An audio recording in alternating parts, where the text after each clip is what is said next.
আজকে আমি আমার দাদাদের বাড়ি এসেছি। দাদা বৌদি বিবাহবার্ষিকী উপলক্ষে আজকে আমি কয়লার চিকেন রান্না করতেছি। আপনারা সবাই আশীর্বাদ করবেন, তাদের কিছু যেন খুব খুব ভালো থাকে। এবার চিকেনটার মধ্যে আমি লবণ, এটা হচ্ছে কয়লার চিকেন, ঘরের যে ছাড়া চিকেন সেই চিকেন। এবার এটাই আমি সরষের তেল দিয়ে লবণ হলুদ দিয়ে চিকেনটা আমি ভালো করে মাখিয়ে নিয়েছি। শিলে বাটা মশলা দিয়ে, সব মশলা আমি কিন্তু শিলে বাটিয়ে নিয়েছি। এই দেখুন, এখানে হচ্ছে ধনে জিরে একসঙ্গে বেটেছি, শুকনো লঙ্কা গোটা বেটেছি, পেঁয়াজ বেটা, আদা বাটা, রসুন বাটা। এদিকে লবণ হলুদ দিয়ে আলুটা লাল করে ভেজে নিয়েছি, আলুটাকে নামিয়ে নেব। এবার এই আলু ভাজার তেল এবার সামান্য একটু আমি চিনি দিয়ে দিলাম। এবার তেলের ওপরে চিনিটা দিয়ে দিয়েছি। এবার শুকনো লঙ্কা, তেজপাতা আর গোটা জিরে দিয়ে দিলাম, দিয়ে এটা খুব ভালোভাবে ভেজে নেব। এবার এখানে পেঁয়াজটা বাটা, পেঁয়াজটা হচ্ছে হাফ বেটেছি, মানে দরদরা ভাব বেটেছি, আপনারা কুচিয়েও দিতে পারেন। এবার এই দেখুন পেঁয়াজটা আমার ভাজা হয়ে গেছে। এবার এখানে আমি রসুন বাটাটা দিয়ে দিচ্ছি, গরম তো তার জন্য একদম সিম্পল অল্প অল্প মশলা শিলে বেটে দিয়ে আমি চিকেনটা রান্না করছি। এই কয়লার চিকেন আপনারা গ্রামে ছাড়া মুরগি সেটা ভেজে দেখবেন, ভীষণ ভালো লাগে। পেঁয়াজের সাথে রসুনটা খুব ভালোভাবে ভাজা হয়ে গিয়েছে। এবার আদা বাটাটা দিয়ে দিচ্ছি। এবার আদাটাও একসাথে খুব ভালোভাবে কষিয়ে নেব। মশলা কষানোটাকে সব যত মশলা ভালো করে কষাবে ততই কিন্তু খেতে ভালো লাগে। আদাটা খুব ভালোভাবে ভাজা হয়ে গেছে। এবার ধনে জিরে একসাথে ভালো করে বেটে নিয়েছে, সেটা জানেন আপনারা। এই যে গরম পড়েছে, রোদ হয় না, ধনে জিরে মশমশা করে রোদ্রে দিয়ে দিবেন, তারপর বাটবেন, দেখুন ভীষণ তাড়াতাড়ি বাটা হয় আর মিহি হয়ে। এই মশলাটা খুব ভালোভাবে ভাজা হয়ে গেছে। এবার লঙ্কা বাটাটাও দিয়ে দিলাম, শুধু শুকনো লঙ্কাই বাটা আছে। যে ভালো করে একটু কষিয়ে সেই মশলা ধুয়ে রাখা জলটা দিয়ে দিচ্ছি।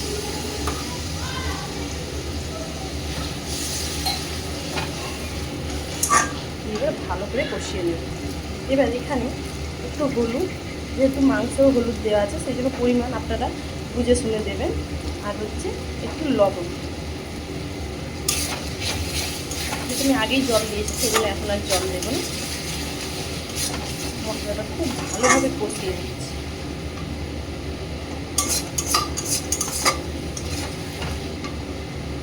গরম পড়েছে না, সেই জন্য আমি খুব অল্প তেল আর অল্প মশলা দিয়ে রান্নাটা করতেছি। এবার দেখুন মশলাটা খুব ভালোভাবে আমার কষানো হয়ে গেছে।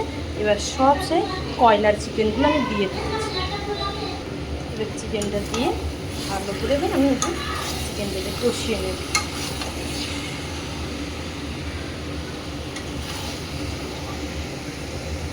এবার এখানে টমেটো দিয়ে দিলাম। এবার টমেটো দিয়ে দিয়েছি। এবার টমেটোটা দিয়ে সব মাংসটার সুদ্ধ খুব ভালোভাবে কষিয়ে নেবে। যেহেতু আমার আগে লবণ দিয়েছিল, মশলাতেও একটু লবণ দিয়েছে, আপনারা কিন্তু লবণ বুঝে শুনে দেবেন। আজকে বিবাহবার্ষিকী উপলক্ষে আমি কী কী আয়োজন করতেছি সেটাই আপনাদের কাছে আজকে রেসিপিগুলো দেখাচ্ছি। এখানে কয়লার চিকেন রান্না করতেছি, এখানে মুসুর ডালটা সিদ্ধ করতে দিয়ে দিয়েছি লবণ হলুদ দিয়ে। তারপরে এদিকে বেগুন ভাজবো, পটল ভাজবো, ভালো করে কষে নিয়ে এই যে এবারে আমি ঢাকা দিয়ে দিলাম। আর এদিকে ডালটাও যখন আমার সিদ্ধ এসেছে, এবার ডালটা আমি ফুটে নেব এরকম গোল হাতার সাহায্যে। আপনাদের কাছে ডাল কাটা থাকলে ডাল কাটাতেও ফুটে দেবেন। এবার এখানে গরম জল দিয়ে দেবো, এটা মুসুর ডাল করতেছি। এবার এই ডালে গরম জল দিয়ে দিয়েছি, এবার ডালটা নামিয়ে নেব। এদিকে চিকেনটা কিন্তু মাঝে মাঝে ঢাকনা খুলে কিন্তু কষিয়ে নেবেন, নাহলে কিন্তু তলায় লেগে যাবে। আমি ঢাকনাটা খুলে আবার কষিয়ে ঢাকা দিয়ে দেবো। এই গ্রামের ছাড়া যদি কয়লার মুরগি হয় না, খেতে কিন্তু ভীষণ ভালো লাগে।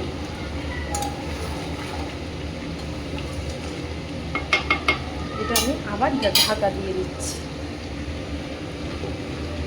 এদিকে কড়াটা গরম হয়েছে, ডাল সন্ধ্যে নেব। কড়াতে সরষের তেল নিয়ে নিয়েছি, তেলটা গরম করে এবার 5 ফোড়ন দিয়ে দিলাম। যারা 5 ফোড়ন পছন্দ করেন না তারা গোটা জিরে দিবেন, সাদা জিরে, তেজপাতা আর এখানে দুটো কাঁচা লঙ্কা। আপনারা এখানে শুকনো লঙ্কা ফোড়নও দিতে পারেন। এবার এখানে পেঁয়াজ দিয়ে দিচ্ছি। গরমে জানেন এরকম সিম্পল মুসুর ডাল করে খেয়ে দেখবেন ভীষণ ভালো লাগে।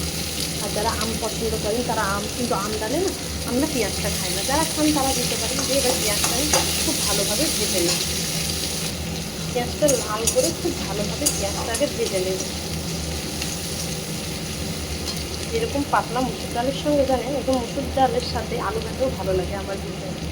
পেঁয়াজটা দেখুন লাল করে ভাজা হয়ে গেছে। এবার এখানে আমি ডালটা ঢেলে দেবো। এদিকে এবার ডালটা ভালোভাবে ফুটে যাক, তারপর নামিয়ে নেব। আর এদিকে হচ্ছে এবার চিকেনটা দেখুন কত দূর হলো। দেখুন চিকেনটা দিয়ে এবার জল বেরিয়ে গিয়েছে।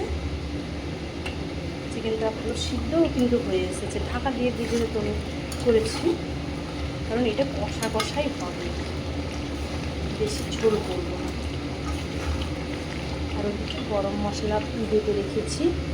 গরম মশলা আমি বাটাটাই দেবো, কারণ আমি জানি বাটা মশলাটাই আমার কাছে বেশি ভালো লাগে, টেস্ট হয় খেতে। ভালোভাবে এবার চিকেনটা আর ঢাকা দেবো না, কারণ চিকেনটা অনেকটাই ভালোভাবে সিদ্ধ হয়ে গিয়েছে। এবার এই যে আলু আছে, এখানে লবণ হলুদ দিয়ে ভেজে রেখেছিলাম আলুটা, সেই আলুটা দিয়ে দেবো পরে। আর এদিকে দেখুন আমের টক করেছি, এই যে সুজি, এবার চিপস ভাজা সবগুলো আগে হয়ে গিয়েছে।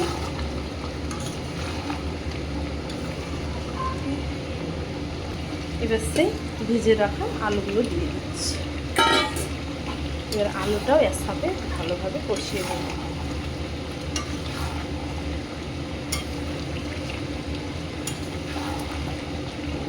এদিকে ডালটা হয়ে গেছে, নামিয়ে নিয়েছি। একটা ভিউ আছে উপলক্ষে একটা ছোট্ট মিনি ব্লক। চিকেনটা ভালোভাবে কষানো হয়ে গেছে, এবার তেল ছেড়ে দিয়েছি। এবার সামান্য এখানে গরম জল দেবো, বেশি দেবো না,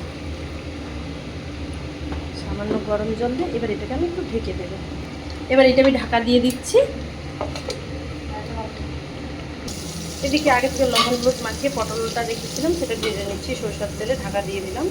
এই যে পটল ভাজাটা হয়ে গেছে, এবার নামিয়ে নেব। এবার বেগুনগুলো ভেজে নেব। এদিকে দেখুন চিকেনটা পুরো রান্না সম্পূর্ণ। এবার এই বেটে রাখা এলাচ লবঙ্গ দারুচিনি এই গরম মশলাটা দিয়ে দিলাম, দিয়ে ভালো করে এটা মিশিয়ে এবার নামিয়ে নেব। এইরকম কষা কষাই করতে যেতে, যেহেতু ডাল টাল আছে। এবার এটাকে আমি নামিয়ে নেব। এই দেখুন চিকেনটা রান্না পুরো কমপ্লিট, একদম কষা কষা। আর এদিকে বেগুনটাও লাল করে ভেজে নিয়েছি। এই দেখুন আমার রান্না সব কমপ্লিট। আপনারা সবাই কিন্তু আমার দাদা বৌদিকে আশীর্বাদ করবেন। এদিকে ভাতও বসিয়ে দিয়েছি। আপনারা সবাই ভালো থাকবেন, সুস্থ থাকবেন, আর এইভাবেই আমার কিন্তু ভালোবাসা দেবেন। নমস্কার।